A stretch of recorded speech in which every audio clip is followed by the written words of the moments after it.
This is अनलासी from Sheikhpura news. और अभी मैं आपको जो ये सड़क पर लेकर आया हूँ, ये खानका छीना गांव से निकल रही है, छीना मिर का गाँव से।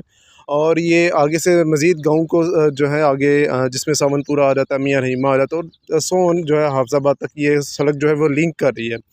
और यहाँ पर मैं जो वीडियो बना रहा हूँ, ये पुल दिखा रहा है के लिए आपको कि इस पुल की कंडीशन जो है वो आपके सामने है।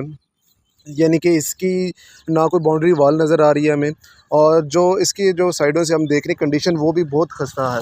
तो यहाँ पर जो है इसको एक बिज़ी रोड है, और यहाँ पर थोड़ा सा कर्व भी लेती है सड़क जो है ना, जो पुल से।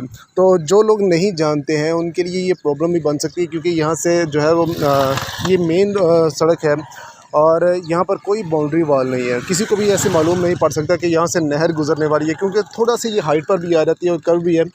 और यहाँ पर इसकी जो कंडीशन है सड़क पुल की, वो भी आपके सामने के हो सकता है कोई ऐसा अल्लाह ना करे कोई हादसा हो जाए, कोई पुल टूटने का ख़तरा हो, क्योंकि इसकी कंडीशन जो है वो आप देख सकते हैं। तो इसमें जो है हम अपने इदारों से अपील करते हैं कि वो भी इसके ऊपर एक्शन लें। बाकी इसके जो है वो कंडीशन देखने के लिए इंस्पेक्शन टीम का विज़िट करवाएं, और जो खानका डोगरा या शेखपुरा में अथॉरिटीज़ बैठी हैं वो भी इसका विज़िट करें, क्योंकि ये डिस्ट्रिक्ट शेखपुरा की हदूद में आ रही है।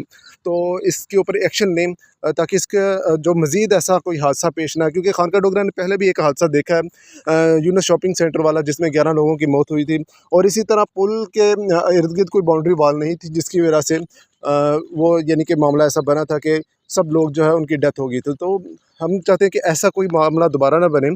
तो अपने इदारों से यही अपील करते हैं कि इसके ऊपर जो है वो एक्शन लें और इसको ठीक किया जाए।